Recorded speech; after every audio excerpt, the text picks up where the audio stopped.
सांगली शहरातील रेल्वे स्थानक परिसरातून दुचाकी चोरणाऱ्यास अटक। चोरीची दुचाकी केली जप्त।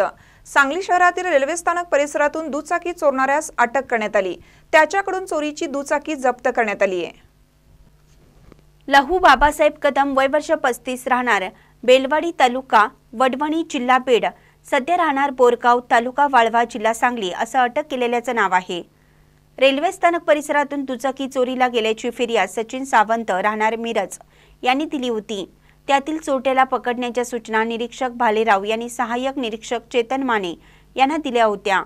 माने यांचे पथक शोध घेत असताना तांत्रिक माहितीच्या आधारे कदम याला बार्शी येथे पकडलं।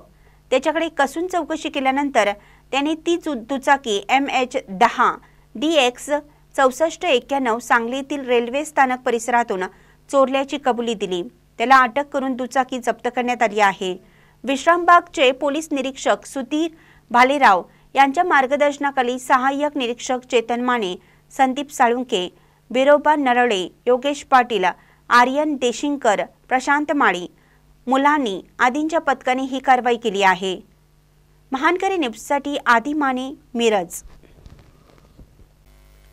ताज्या बातम्यांसाठी महानकरीला सबस्क्राइब करा आणि बेल आयकॉनला क्लिक करा।